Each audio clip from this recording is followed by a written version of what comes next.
ইউরোপের দেশ নরওয়েতে রয়েছে পৃথিবীর সর্বশেষ সড়ক, যেটি ইউরোপিয়ান E69 বা শুধু E69 হাইওয়ে নামে পরিচিত।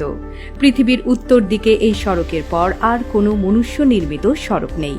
এটি পৃথিবীর একমাত্র সড়ক পথ যার মাধ্যমে উত্তর মেরুর সবচেয়ে নিকটে যাওয়া সম্ভব। E69 হাইওয়ে যেমন তুলনাহীন তেমনি রহস্যময়। এই সড়কে একা একা গাড়ি চালানো তো দূরের কথা, হাঁটারও অনুমতি নেই। 129 কিলোমিটার দীর্ঘ এ সড়কটি নরওয়ের উত্তর অঞ্চলে অবস্থিত। নরওয়ের ওল্ড ফেয়ারের সাথে ইউরোপের সবথেকে উত্তরের স্থান নর্থ কেইফের সংযোগ স্থাপন করেছে এই রহস্যময় হাইওয়ে। এতে মোট 5টি টানেল রয়েছে, যেগুলোর মোট দৈর্ঘ্য 15.5 কিলোমিটার। 5টি টানেলের মধ্যে সবচেয়ে বড় টানেলের নাম নর্থ ক্যাপ টানেল। এটির দৈর্ঘ্য 6.9 কিলোমিটার। এই টানেলটি সমুদ্রতলের 212 মিটার নিচ দিয়ে তৈরি করা হয়েছে। 1930 সালের দিকে E69 হাইওয়ে নির্মাণের পরিকল্পনা করা হয়। এরপর ধীরে ধীরে সড়কের বিভিন্ন অংশ নির্মাণ করা হয়। 1999 সালে নর্থ ক্যাপ টানেল এবং হেনিংসভাগ টানেল চালু হবার পর এই হাইওয়ে নির্মাণ কাজ পুরোপুরি সম্পন্ন হয় এবং ফেরি চলাচল বন্ধ করে দেয়া হয়। অসাধারণ এই হাইওয়ের চারপাশ ছবির মতো সুন্দর। সড়কের পাশে কোথাও সমুদ্র তো আবার কোথাও পাহাড়। শুধু বরফের মাঝ দিয়ে চলে গেছে কালো পিচ ঢালা উঁচু নিচু সড়ক। এই পথে ভ্রমণের সময় প্রকৃতি যে নৈসর্গিক সৌন্দর্যের দেখা মেলে তা পৃথিবীর আর কোথাও নেই। কিন্তু এই সড়কে ভ্রমণ করা একেবারেই সহজ নয়।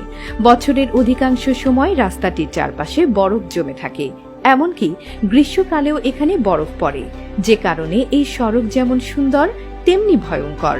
শীতকালে অতিরিক্ত তুষারপাতের কারণে এটি গাড়ি চলাচলের অনুপযোগী হয়ে যায়।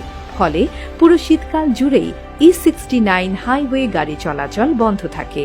বছরের অন্যান্য সময় শুধুমাত্র কনভয় চলার অনুমতি দেয়া হয়, সেটিও নির্ভর করে আবহাওয়া পরিস্থিতির উপর। আবহাওয়া যদি অনুকূলে থাকে তবেই একাধিক গাড়ির সম্মিলিত কনভয়কে চলার অনুমতি দেয়া হয়, যাতে কোনো গাড়ির সমস্যা হলে অন্যরা সাহায্য করতে পারে। তবে শীত হোক কিংবা গ্রীষ্ম, এই সড়কে একা একা চলার কোনো অনুমতি নেই। যেভাবেই হোক দল বেঁধে যেতে হবে। এই অঞ্চলের বিরূপ আবহাওয়ার কথা বিবেচনা করেই একা একা চলাচলের অনুমতি দেয়া হয় না। উত্তর মেরুর নিকটবর্তী হবার কারণে এই হাইওয়েতে তীব্র শীত ও প্রচণ্ড বাতাস থাকে। এছাড়া এখানকার আবহাওয়া সম্পর্কে আগে থেকেই কিছুই আন্দাজ করা যায় না। মুহূর্তের মধ্যেই পরিস্থিতি বদলে যায়। বিশেষ করে E69 হাইওয়ের যে অংশটি সমুদ্রের কোল ঘেঁষে চলে গেছে, সেখানকার আবহাওয়া একেবারে অনুমানের বাইরে। সেখানে কয়েক মিনিটের ব্যবধানে আবহাওয়া ভালো থেকে খারাপের রূপ নেয়। এসব দিক বিবেচনায় এই সড়কে একা একা গাড়ি চালানো কিংবা হাঁটার অনুমতি নেই। তবে যদি কেউ একবার এই সড়কে ভ্রমণের সুযোগ পায়, তাহলে তার সেই সফরে আজীবন স্মরণীয় হয়ে থাকবে বলেই আশা করা যায়।